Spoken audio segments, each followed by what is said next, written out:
Na verdade, vocês não tinham parado, mas eu estou retomando hoje, depois de algumas semanas sem estar presente às sessões, um tema que judia da gente, né, na enfermaria da hematologia principalmente. A gente já discutiu anteriormente refratariedade, e a Marília foi selecionada, né, Marília, para contar um pouco para a gente sobre esse artigo que foi publicado na Transfusion recentemente. Então, pode ficar à vontade, Marília. Certo. Então, gente, boa tarde. Como a doutora já falou, meu nome é Marília de Oliveira Bringel. Eu sou residente do primeiro ano do Serviço de Hematologia e Hemoterapia, aqui do Hospital Universitário Walter Cantídio, e vou apresentar para vocês um artigo bem recente, que foi aceito em março e publicado agora no dia 1º de junho de 2021, na revista Transfusion.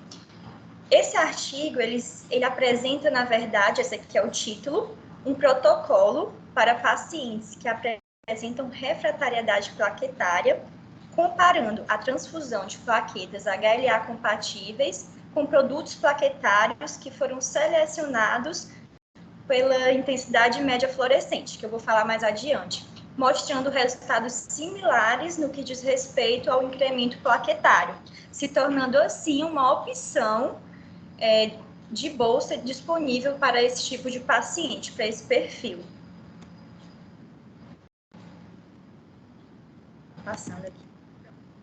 Então, as plaquetas, elas são componentes sanguíneos fundamentais, tanto para o tratamento quanto para a prevenção de hemorragias, e os estudos epidemiológicos demonstram que cerca de 2 milhões de transfusões de plaquetas são realizadas apenas nos Estados Unidos por ano. Dessas transfusões, mais de 50% ocorrem em pacientes onco ou hematológico, como a gente observa, né, na nossa enfermaria, é muito frequente, porque a doença hematológica em si, ela pode causar uma redução das plaquetas, quanto o tratamento que é realizado, quimioterapias, transplantes, as aplasias que acontecem nesses pacientes. Então, diariamente, nós estamos solicitando produtos plaquetários, e, infelizmente, mais de 60% dos pacientes vão desenvolver refratariedade plaquetária, que aqui eu vou chamar de PRA. O que é isso? É quando os pacientes eles não apresentam um aumento adequado de plaquetas a despeito da transfusão realizada.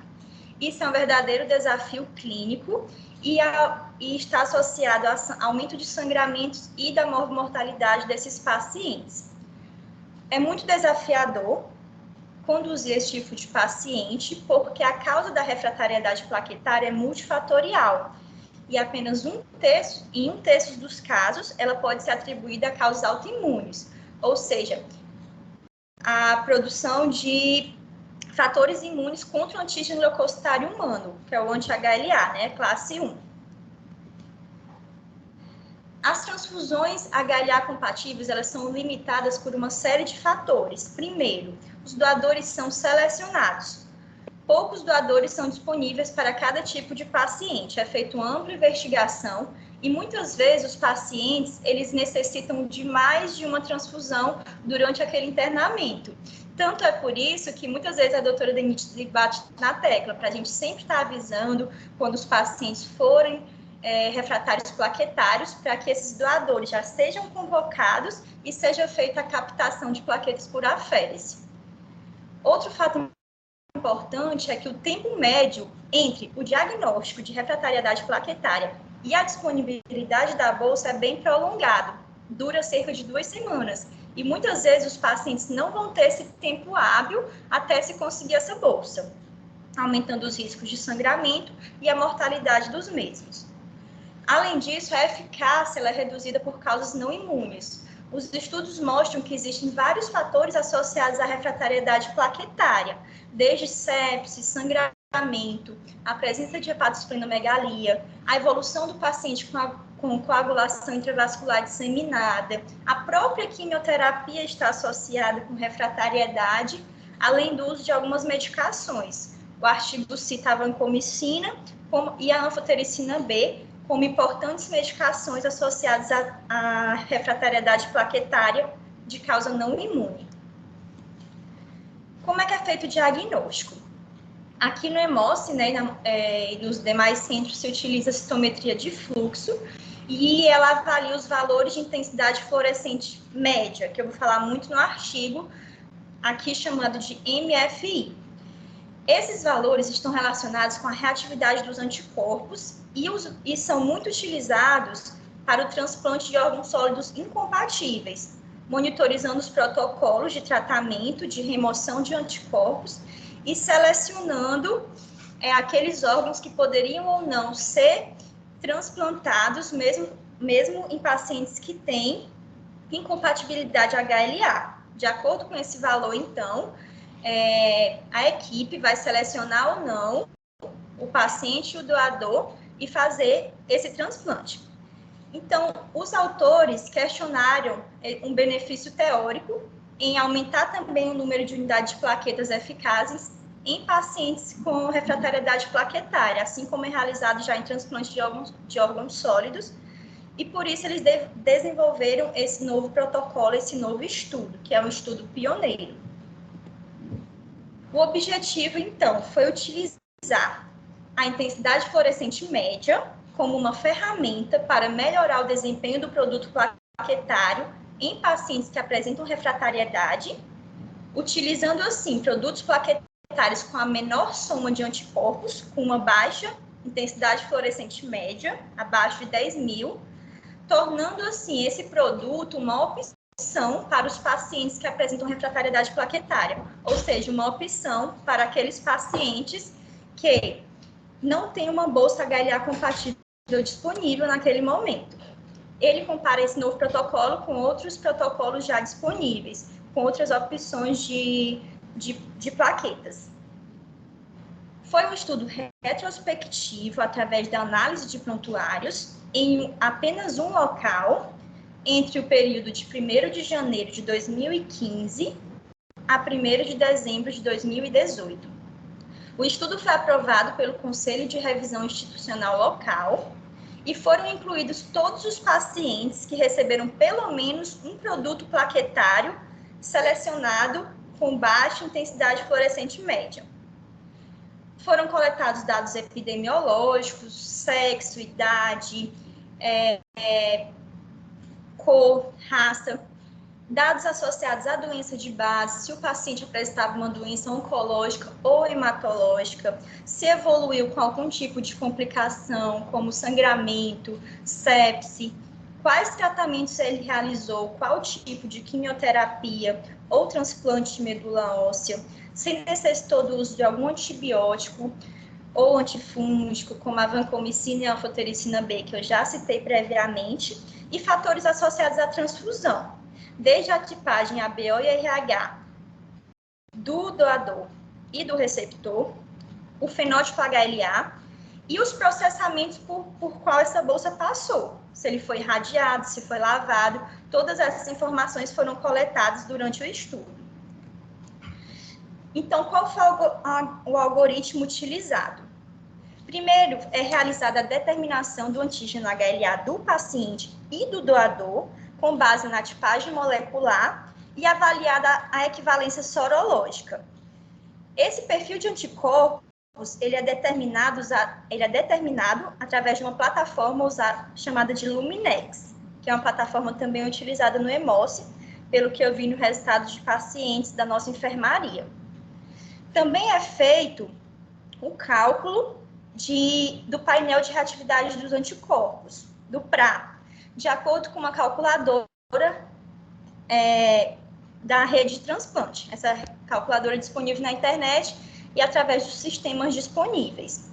Foi utilizado um cutoff de maior do que 1.000, daquele MFI, que é a intensidade fluorescente média, para indicar positividade de anticorpos.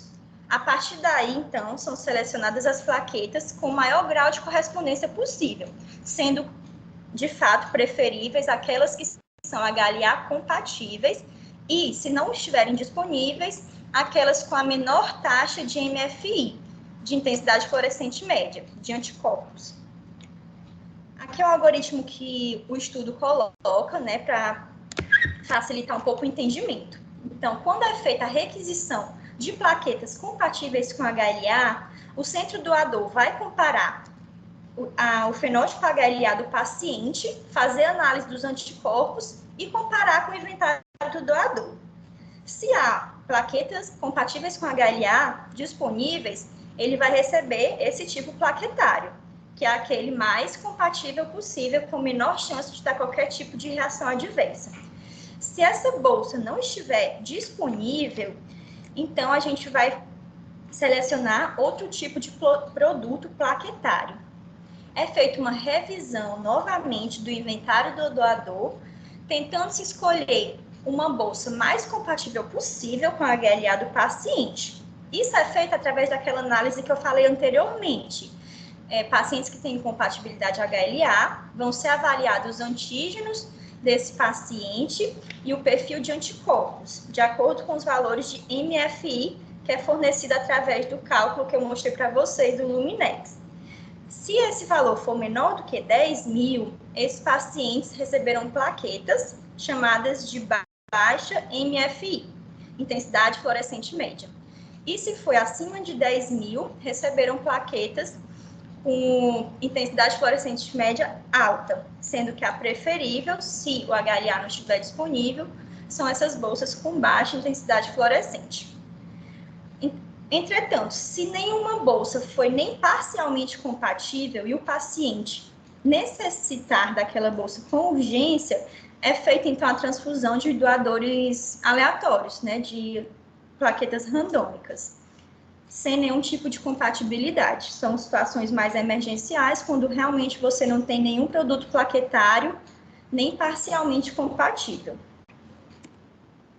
Como foram as definições e os cálculos? Os eventos do estudo foi definido como o tempo entre a primeira unidade de plaqueta, a saída dele do banco de sangue e a contagem de plaquetas pós-transfusão.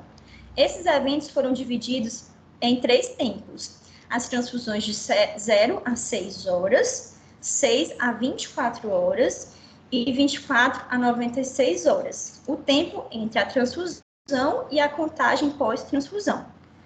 E foi feito o cálculo do incremento corrigido. A gente tem esse cálculo facilmente acessível, né, através do aplicativo Educa Sangue, mas é basicamente a contagem de plaqueta pós-transfusão com a subtração da contagem pré-transfusão multiplicado por área, superfície corporal, dividido pela dose de plaqueta transfundida. Isso vai dar o nosso cálculo do incremento corrigido.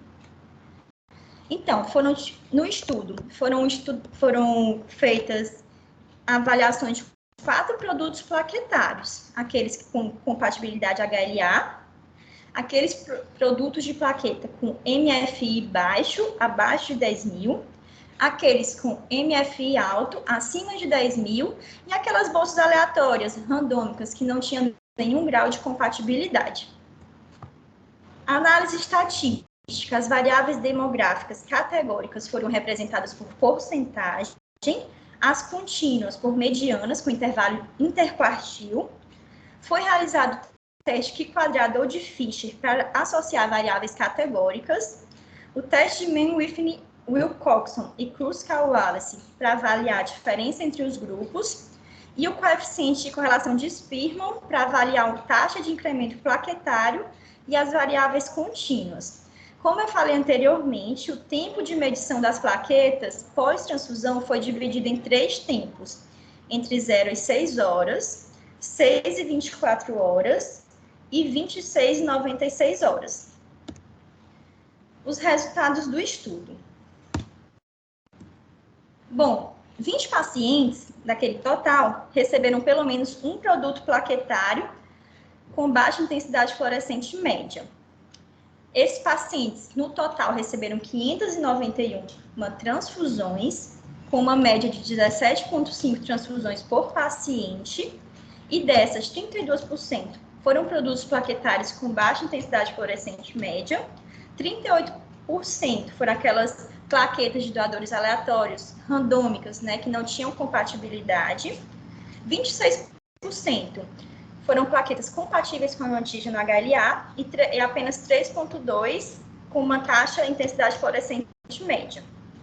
Todas essas plaquetas foram obtidas pelo método de aférese e o intervalo médio de contagem pós-transfusão foi de 3,3 horas.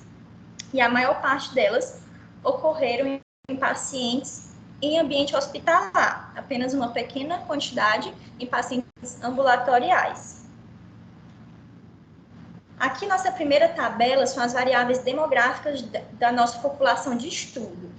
Como eu falei anteriormente, no total, né, que, como vocês devem lembrar, só foram selecionados aqueles pacientes que receberam pelo menos uma bolsa selecionado por intensidade fluorescente média.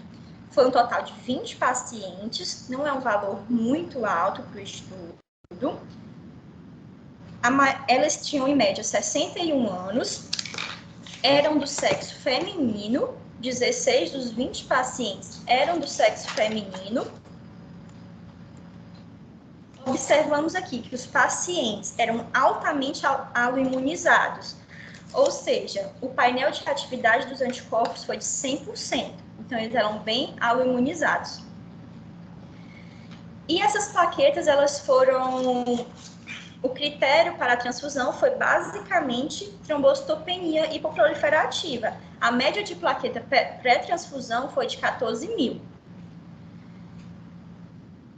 As principais características e diagnósticos dos pacientes eram câncer, principalmente leucemias agudas, leucemia mieloide e promielocítica. Transplante, alogênicos e autólogos também foram avaliados. O incremento plaquetário médio foi de 8.063 de todos esses pacientes. Aqui é feito uma média de todos.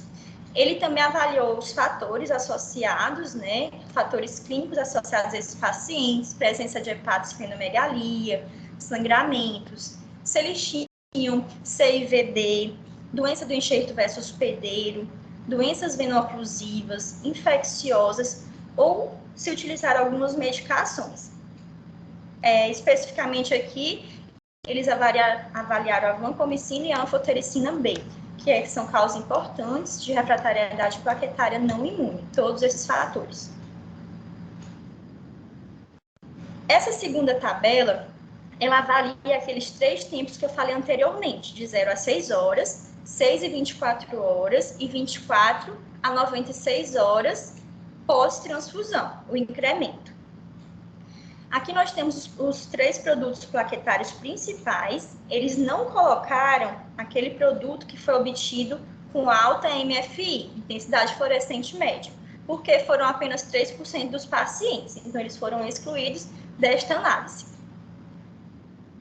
No modelo de 0 a 6 horas, a gente observa que o incremento plaquetário médio daqueles pacientes que receberam plaquetas HLA compatíveis foi de 7.187 e com baixa MFI 8.548, até um pouco superior. Esses 2 valores foram estatisticamente significativos. Quando vamos para o segundo modelo, quando a análise foi realizada entre 6 e 24 horas, observamos que os pacientes que receberam plaquetas com compatibilidade HLA tiveram um incremento de 7.788 e aqueles com baixa intensidade fluorescente média, 5.500. Também foram valores estatisticamente significativos. Partindo para o modelo C, em que a análise foi realizada após 24 horas, é observado que em ambos não houve um aumento significativo. Então, o impacto é maior no incremento plaquetário nas primeiras 24 horas. Essa é uma outra figura que mostra melhor, em relação a números em si, essa taxa de incremento plaquetário. A figura número A, ela avalia as primeiras 6 horas, como aquele modelo que eu falei anteriormente. Os pacientes que receberam plaqueta HLA compatível tiveram uma média de incremento de 11.850. Aqueles que receberam uma taxa plaquetas selecionadas por intensidade fluorescente média baixa, ou seja, abaixo de 10.000, tiveram um incremento de 13.500 em média. E aqueles que receberam plaquetas randômicas, plaquetas aleatórias não compatíveis, tiveram um incremento apenas de 2.000. Isso nas primeiras 6 horas. Quando partimos aqui para o B, que se refere a 6 a 24 horas, observamos que esses valores ainda são elevados, são estatisticamente significativos, como quando falamos dos 2 primeiros grupos, com incremento plaquetário naqueles pacientes que receberam plaquetas HLA compatíveis de 8.100 e naqueles pacientes que receberam plaquetas com baixa intensidade fluorescente média de 7.406. Então, são valores estatisticamente significativos, ficando acima da linha de base. Quando se fala das plaquetas randômicas, em 24 horas o incremento é praticamente zero. Então, não houve nenhuma melhora nesses pacientes, como já esperado, né? Porque eles têm uma causa imune e se você não fornecer as plaquetas, pelo menos parcialmente compatíveis, eles não vão ter um incremento satisfatório. Esta outra figura do estudo, ele mostra que algumas condições clínicas associadas à redução da... Vou só colocar rapidinho para o carregador.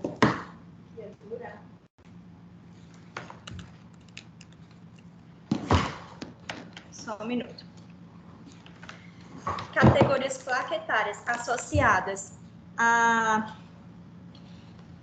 piora de desfecho, como esplenomegalia ou sangramento ativo, mesmo nesses casos, os pacientes dos 2 primeiros grupos tiveram um melhor resultado de incremento plaquetário.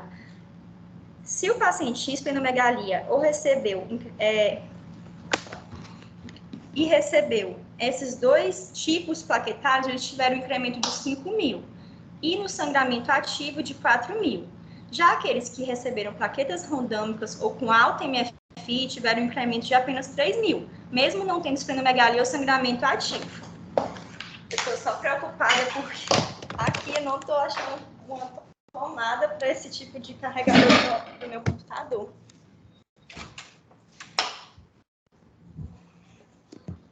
Só um minuto, que eu estou aqui na quimioterapia.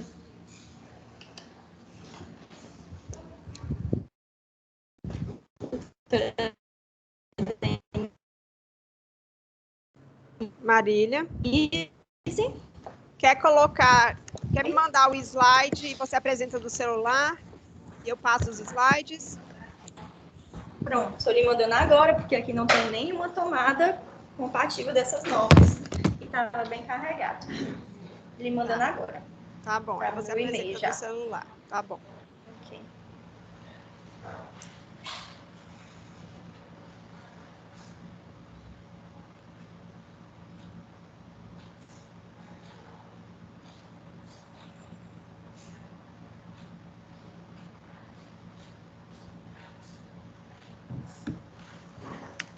Já lhe enviei, veja se a senhora consegue abrir.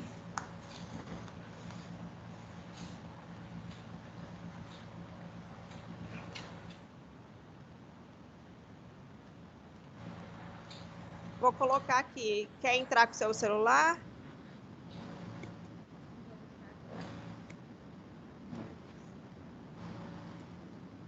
Vou colocar aqui no meu computador, tá bom, Marília? A senhora conseguiu receber? Já tudo certo. Só um segundinho.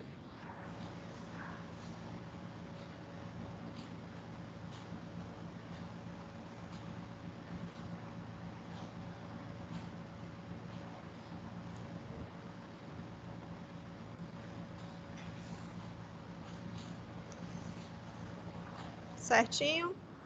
Eu entrei aqui. Pronto, já está na tela. Ótimo, então a gente parou. A senhora tem só que me aceitar. Já aceitei. Entrou? Pronto, ótimo. Graças a Deus. Pronto, só apresentando essa última figura dos resultados, só voltando um pouquinho. Pode passar, doutora. A próxima. É justamente esses 2 fatores, que são a esplenomegalia e o sangramento ativo, que ele coloca como fatores importantes para reduzir a efetividade do incremento plaquetário. Então, a gente observa que mesmo os pacientes que receberam plaquetas com baixa MFI, intensidade fluorescente média, ou que for HLA compatíveis, mesmo tendo esplenomegalia,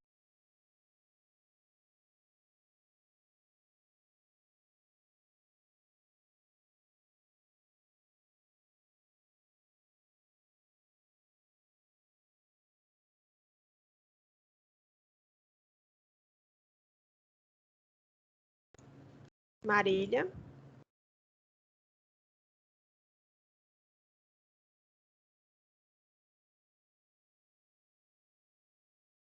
Marília, a gente não está te escutando.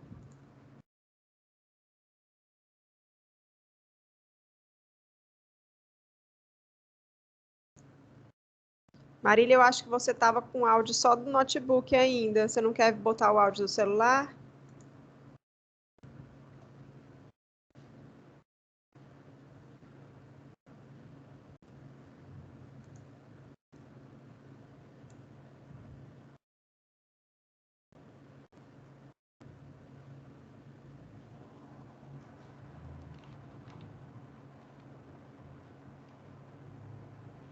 Alô? Oi, estamos te escutando. Doutora Denise? Pronto. Oi? Está vendo? Oi, a gente está te escutando, Marília. Tá me ouvindo? Sim. O áudio desligado, eu apresentando. Pronto. A figura 3, ela mostra pra gente o quê? Aí na direita. Os pacientes que receberam Eu acho que seu áudio desligou de novo. fluorescente média. Tô aqui, doutora, tá ouvindo? Agora sim. Oi. Pode falar. Pronto. Essa figura mostra aí na parte da direita que os pacientes que receberam plaquetas randômicas ou com alta intensidade fluorescente média tiveram um incremento plaquetário de cerca de 3.400.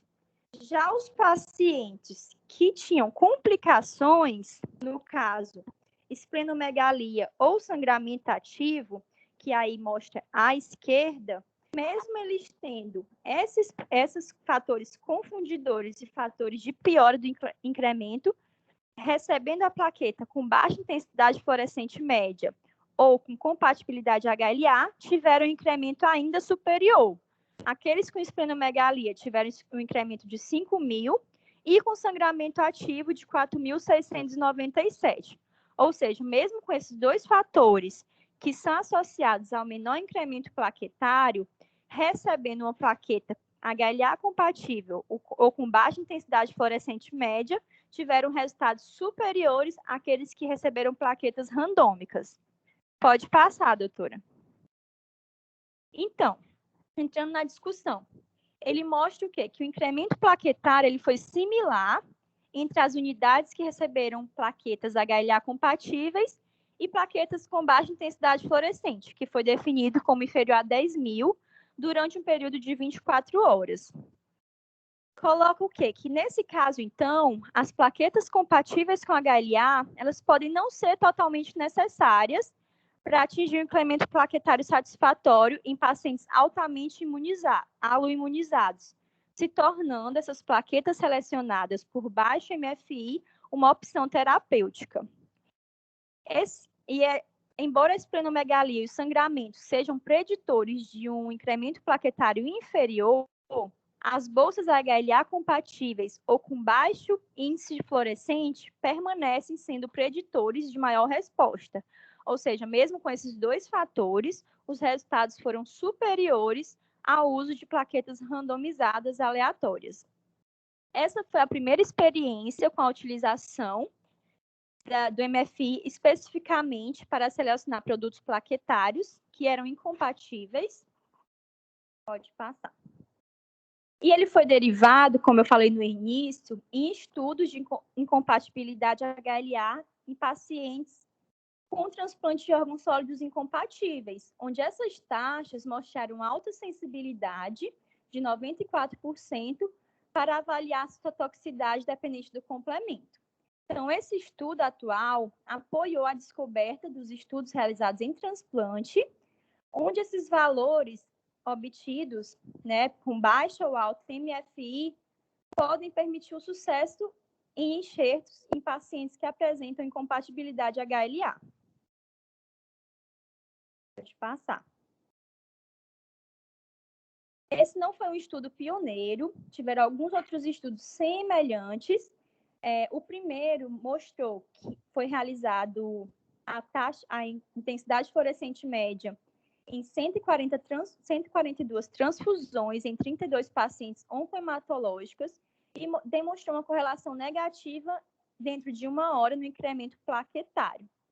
Ou seja, quanto maior a IFI, menor o incremento plaquetário, e quanto menor o MFI, ou seja, abaixo de 10.000 no nosso estudo, maior o incremento. Além disso, esse autor identificou que a maior proporção de transfusão de plaquetas bem-sucedidas, ou seja, com incremento acima de 7.500, ocorreu quando a soma foi do MFI, do intensidade fluorescente média, foi menor do que 10.000, assim como esse estudo atual realizado. Um outro estudo realizado por Linjama e colaboradores avaliou também a intensidade fluorescente média em 270 transfusões de 40 pacientes com refratariedade plaquetária e mostrou que a média de incremento plaquetário ocorreu quando essa taxa de intensidade fluorescente média não excedeu 5.000, né, nas últimas 18 a 24 horas. Pode passar. Então, o estudo afirma a relação entre transfusão de plaquetas e as variáveis que impactam o incremento plaquetário, que são aqueles fatores não imunes, mas mesmo assim, apesar desses demais fatores, a seleção de unidade de plaquetas de baixa intensidade fluorescente média ou HLA compatíveis são fatores de maior importância no aumento do incremento plaquetário. Então, o que vai mais importar é o tipo de plaqueta escolhida e nem tanto as condições clínicas ou eventos adversos realizados que aconteceram com o paciente durante o internamento. O estudo ele teve uma série de limitações. Primeiro, porque foi um estudo retrospectivo.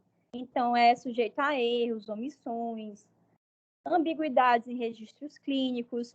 O número foi pequeno de pacientes. Só foram incluídos pacientes que receberam pelo menos uma bolsa, selecionada por MFI, intensidade fluorescente média, e um total de 20 pacientes. Não foi avaliado mudanças no HLA ao longo do tempo. Foi feita essa avaliação apenas no início do estudo para ver o fenótipo HLA do paciente. E nos pacientes ambulatoriais, foi difícil determinar a eficácia das transfusões, porque muitas das vezes não foi realizada essa avaliação pós-transfusional em um tempo hábil. E basicamente isso. Obrigada, gente. Desculpem o problema, é que meu computador estava aqui a metade carregado, descarregou aqui. E não tem tomada na químio. Marília, que desafio, né? Que eu te dei. Foi, doutora. A senhora tem que ir ajudando aí na discussão agora.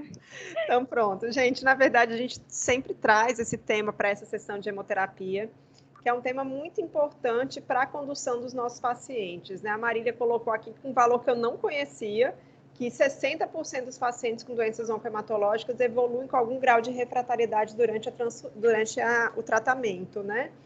E aí lembrar, o que a Marília colocou também, que a maior causa de refratariedade é não imune, né? São esses fatores, uso de antimicrobianos, esplenomegalia, a própria doença de base, sangramento. Então, esses fatores são fatores que muitas vezes a gente não consegue controlar. Eu não consigo controlar um baço grande, normalmente, né? Mas eu consigo controlar, por exemplo, a transfusão de plaquetas junto com a vancomicina e anfotericina. Né? Eu posso tentar ver se eu consigo resolver aquele sangramento para tentar diminuir o consumo da plaqueta. Tem algumas coisas que realmente não fazem parte, né, da nossa mão, a gente não tem muito o que fazer, mas tem coisas simples que a gente pode fazer, por exemplo, essas que eu citei. Eu acho que é importante a gente sempre discutir esse tema, porque o que a gente percebe, primeiro, é uma incapacidade, às vezes, de a gente conseguir pensar no diagnóstico. Eu sempre converso com os meninos, e isso acho que é uma coisa que a gente tem que falar sempre, que não é esperado que nenhum paciente tome plaqueta todo dia. Se o paciente vem recebendo plaqueta todo dia, não está correto, certo, gente? Então, a gente tem que ir atrás de causas de refratariedade. Aí eu espero uma plaqueta que ela aguente lá 48, 96 horas, que é o prazo em que eu estaria fazendo uma nova transfusão. Se eu tiver qualquer plaqueta, qualquer paciente que a plaqueta eu tenho que estar dando todos os dias, eu vou parar tudo e vou fazer o cálculo do incremento plaquetário corrigido. Lembrando que esse cálculo, idealmente, tem que ser feito com a melhor plaqueta. O que é a melhor plaqueta? É uma plaqueta que seja ABO compatível, lembrando que as nossas plaquetas expressam ABO, então, se eu não respeitar essa compatibilidade ABO, eu vou ter uma diminuição do incremento aí em torno de 20%. Uma plaqueta preferencialmente recém-coletado, que a gente chama de plaqueta nova, porque quanto mais tardiamente no estoque, menor vai ser o tempo que essa plaqueta vai permanecer circulando no paciente. E eu devo fazer esse cálculo 2 vezes, em 2 transfusões consecutivas, certo? O aplicativo de educação colocou nos cálculos o incremento com menos de 1 hora e incremento com 24 horas para ajudar realmente na condução desses pacientes. E a gente mudou na última versão, a questão de poder colocar qual é o valor de plaqueta que eu transfundi, porque às vezes não é exatamente 3 vezes 10 a 11, eu tenho a contagem da plaqueta da Férise, né? Ou eu tenho um pool, aqui que a gente trabalha no Emotion Buff Coach, que eu sei a contagem, então eu boto essa contagem lá. E isso facilita um pouco a gente ficar um pouquinho mais personalizado esse cálculo. E de vez em quando a gente se depara, né? Então os residentes da Emato estão aqui. Eu acho que o Yuri está aqui. Tem um YN, talvez seja ele. Tá com uma paciente com refratariedade. Oi, doutora, Pronto. Uma paciente com refratariedade, né, Yuri, que está judiando da nossa vida. Na verdade, judiando mesmo.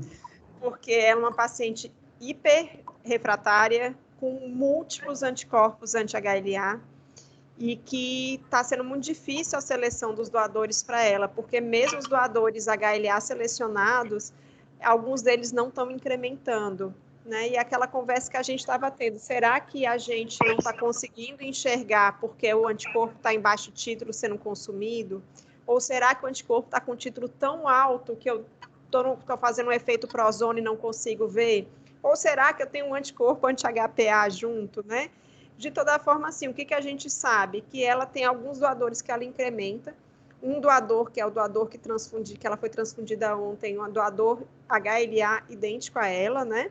A e B, lembrando que eu não preciso para refratariedade ver outra, eu só vejo classe 1, A e B, que são os principais antígenos associados à refratariedade de transfusão de plaquetas imunes, e eu vou atrás desse doador tanto pela tipagem HLA, quanto pela CrossMatch, que a gente faz, a prova de compatibilidade, que a gente faz atualmente num programa, é um software livre da Universidade Federal do Piauí, excelente, recomendo demais, que ele consegue fazer um CrossMatch virtual. Então, nós colocamos todos os nossos doadores de sangue que são cadastrados para medula óssea, que fizeram sua tipagem HLA no EMOSSE, nesse sistema, ainda não estão todos, mas a gente já está com 3.500 doadores cadastrados, provavelmente nós temos um dos maiores bancos cadastrados no EPVIX, se não o maior do Brasil, para poder realmente buscar esses doadores na hora que a gente precisa. E esses doadores, eles estão espalhados no Ceará, então não são doadores só de Fortaleza. Por exemplo, a gente teve um doador hoje para ela no Crato, né? Então lá temos uma máquina de aféres, assim como a gente tem aqui em Fortaleza e em Sobral, e a gente pode colocar esses doadores para irem coletar nesses locais. E nós fazemos a avaliação pelo Luminex dos anticorpos anti-HLA, que na verdade é uma mistura de metodologias que tem a citometria de fluxo também. E nesses pacientes, o que tem de importante para a gente estar seguindo, gente? O que eu faço com as transfusões deles? Eu suspeito de refratariedade, faço minha CCI, meu cálculo de incremento corrigido, deu menos de 5.000 com essas 2 plaquetas ABO compatíveis novas. Como é que é a próxima transfusão? Yuri, o que a gente tem que fazer? A gente pode ficar transfundindo às cegas esses pacientes? Marília, ajuda aí. Oi, doutora. No caso, quando o paciente não tem um incremento plaquetário satisfatório, então deve ser feita a tipagem HLA do paciente, né, justamente para a gente avaliar nesse banco que nós temos de doadores, se eles forem incompatíveis, no caso, nessa avaliação do Luminex, ele vai mostrar essa porcentagem de incompatibilidade. Vamos procurar um doador que seja o mais compatível possível, para que ele possa fazer a doação por aféres, em que a gente vai conseguir, no geral, mais de uma bolsa, né? E sempre está chamando caso o paciente precise. E esse estudo mostra essa questão da avaliação da intensidade fluorescente média, mostrando como, idealmente, valores abaixo de 10 mil, com resultados similares àquelas bolsas que são totalmente compatíveis com a HLA, se tornando, assim, uma opção para esses pacientes, que são bolsas que não são totalmente compatíveis, mas que vão apresentar um incremento plaquetário satisfatório, muito semelhante, inclusive. Perfeito. Mas antes de eu ter esse resultado na mão, o que eu faço com o meu paciente? Eu continuo transfundindo plaqueta? Não, porque ele não vai ter nenhum incremento plaquetário satisfatório. Perfeito. Não adianta fazer essas transfusões, vai aumentar o risco, na verdade, de efeitos colaterais. Maravilha, é isso mesmo, Marília. Então, eu deixo de fazer minha transfusão profilática e eu passo a fazer transfusão apenas se sangramento. E a gente teve um trabalho publicado na Revista Britânica de Hematologia há uns 2, 3 anos, que propôs um esquema de transfusão de plaquetas para os pacientes com refratariedade à transfusão, que eu ainda não tenho uma plaqueta HLA compatível na mão. Alguém lembra como é que esse esquema que de vez em quando a gente faz numa situação emergencial?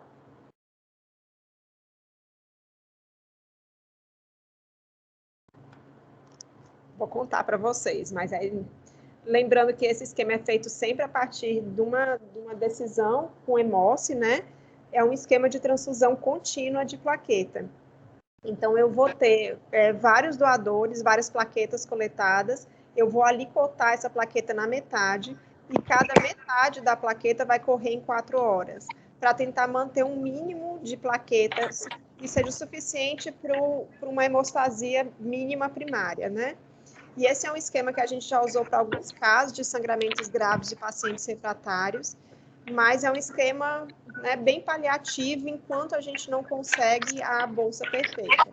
E aí a gente tem, na verdade, um cuidado muito grande do hemócio, eu acho que vocês perceberam isso durante a residência já, que é tentar agilizar ao máximo o resultado do HLA, o resultado do PRA, para que a gente tenha um doador e uma bolsa fácil disponível em até 48 horas.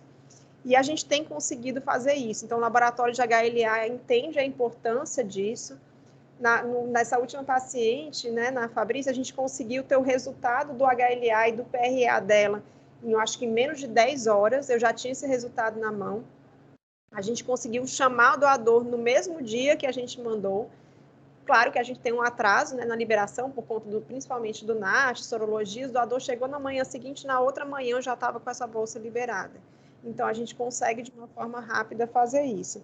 E a outra coisa que eu queria comentar é o trabalho de muitos anos que a Hemose vem fazendo para tentar reduzir a refratariedade à transfusão de plaquetas por anticorpos anti-HLA, né? Então, o Hemose já desde 2000 e... O Franklin acha que pode me ajudar melhor. Franklin, você está aí? Bom dia, boa tarde, estou sim. Qual é a pergunta? Conta para a gente da desleucocitação, desde quando a gente faz 100%? É desde 2015? Não tenho certeza. A doutora Luciana sabe mais essas datas do que eu. Eu sou péssimo para datas, mas acho que desde 2015. Pronto, a gente tem, né, Frank, feito desleucocitação universal de hemácias e plaquetas. Então, eu até levantei essa semana com a Sara quem eram os pacientes que tinham sido feitos PRA. E a gente percebe muito claramente que mulher tem muito mais PRA positivo com títulos altos de anticorpos do que os homens. E esse PRA da mulher, na verdade, a grande maioria das vezes está relacionado à gestação e não à transfusão. Senão a gente teria mais ou menos a mesma quantidade, né? Então, é uma coisa que a gente vem trabalhando, que a gente percebe claramente que normalmente esses pacientes são mulheres, né? Homens, várias avaliações de PRA negativos. Um último paciente que eu me lembro bem, que eu achava que era refratariedade imune, CCI péssimo, era uma esplenomegalia gigantesca, que não tinha nada de anticorpo, era só esplenomegalia, que realmente judiou um pouquinho da gente, que não tinha plaqueta que subisse, mas deu tudo certo. Então, a gente vem trabalhando com isso, vem trabalhando com a ferramenta do EPVIX, e a gente consegue realmente dar resposta para esses pacientes, coisa que a gente há alguns anos não tinha como fazer, né? Então, hoje a gente tem como fazer isso. E, Marília, eu acho que esse artigo ele traz uma ferramenta a mais, né? Não consegui ali, vou tentar o cálculo dessa soma do MFI para ficar com menos de 10 mil e falar, vou chamar esse doador. Então, é um artifício, principalmente quando a gente não tem esses doadores cadastrados no EPVIX. Eu recomendo que todos os serviços tentem, pelo menos, cadastrar seus doadores no EPVIX, usar realmente essa ferramenta, porque ela mudou a forma que a gente conduz nossos pacientes aqui no Ceará, quanto à refratariedade de transfusão de plaquetas, né? Tá certo? Quem quer comentar alguma coisa? Gente, eu falei tanto hoje, né? Eu gosto desse tema. Doutora, eu queria fazer uma pergunta. Claro. Se a gente faz de padrão o acompanhamento desses títulos ao longo do tempo, porque eu lembro que a Ana, quando reinternou em outra ocasião, a gente fez o PRA dela novamente. Se tem uma perspectiva de lá na frente, a Fabrícia melhorar um pouquinho, a gente ser otimista para esse padrão dela. Sara, na verdade, da Ana, não me lembro de a gente ter feito o PRA, certo? O que eu me lembro é que a gente fez o cálculo do incremento. Então, isso está descrito. Às vezes, o paciente é cheio de anticorpo, mas não tem refratariedade, né? E aí, às vezes, eu tenho um paciente que tem refratariedade numa internação e a refratariedade some ali na outra internação. Então, a gente não tem necessidade de estar reavaliando os anticorpos. Isso já está bem descrito na literatura. Mas provavelmente o que vale a pena é a gente reavaliar o CCI. Eu sei que é refratário, mas pode ser que naquela próxima internação eu não tenha problemas em relação a esses anticorpos, porque nem toda positividade de anticorpo é igual à refratariedade à transfusão. Né? Ah, entendi. Entendeu? Luiz, diga aí, representante do Piauí. Oi, Denise. Não, mas eu estou representando o Hemose também. Deixa eu te perguntar, a gente tem uma paciente aí no ambulatório com síndrome de Bernard-Soulier, que ele tem um diagnóstico feito no SEIBIN, e aí foi encaminhado depois dos 18 anos, e ele deve ter transfundido muito plaquetas durante a vida, né? E, na verdade, não é qualitativo, não é um defeito quantitativo, é qualitativo. Aí a minha pergunta, a sua recomendação seria a gente fazer uma pesquisa para ver se ele já tem aí algum anticorpo, ou a gente poderia tentar uma plaqueta HLA compatível para ele nas próximas necessidades, porque ele vai chegar de urgência, né? Eu queria só ouvir a sua opinião sobre esse paciente com Bernard. São alguns, na verdade, né? Com Bernard. Luiz, sinceramente, eu fui ouvir falar sobre transfusão HLA compatível de cara para esses pacientes há pouco tempo que a Luani comentou isso, eu fui desbilhotar um pouquinho a literatura, eu falei, eita Maria, não é que tem isso mesmo? Eu não sabia dessa indicação, certo? Eu nunca li nada a respeito, a não ser essa orientação, como eu falei, quando a Luani me falou, eu fui buscar e eu vi realmente uma orientação de tentar fazer plaqueta HLA selecionada. Eu acho que a gente podia tentar, principalmente que hoje a gente tem um banco muito grande de doador HLA, né, HLA tipado. Eu tenho tanto dentro do EPVIX quanto a lista dos doadores que a gente tem HLA. Então, se a gente precisar, pode ser que realmente um dia a gente use. Eu não faria, sinceramente, o PRA dele. Eu faria a tipagem, talvez HLA, que aí pela própria tipagem eu já consigo convocar doador. Porque o PRA é um exame mais caro, mais chato, mais complexo, entendeu? Mais limitado, eu tenho uma quantidade pequena de testes. Perfeito. Então, mas talvez a tipagem HLA vale a pena. Não então, é a gente caro. pode encaminhar essa tipagem HLA, será, para o laboratório? Pode sim, viu? Tá bom, e aí a gente convoca, se precisar algum dia, convoca pelo HLA, né? Perfeito. Que é uma possibilidade para a gente fazer para ele. Tá Perfeito. Certo? Obrigado. Nada. Mais alguém, gente? Não? E aí a missão, o que eu falo que é a missão de sempre da gente. Oi, Yuri, diga lá. Não, doutora, só para compartilhar essa informação, né, que foi bem interessante, né, ter esses dois pacientes hoje, né, esse mês, com essa refratariedade plaquetária, que a gente já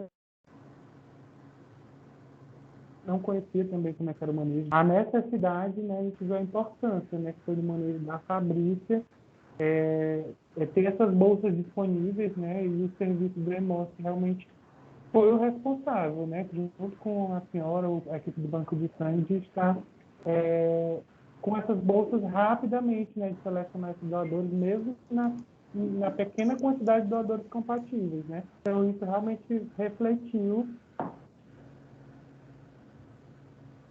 Acho que caiu o seu áudio, Yuri. Mas eu falo que a gente tem uma equipe aqui no EMOS. Oi, você voltou? Alô? Oi, pode falar, Yuri. Então, nós temos uma equipe aqui no EMOS muito dedicada ao paciente. Oi.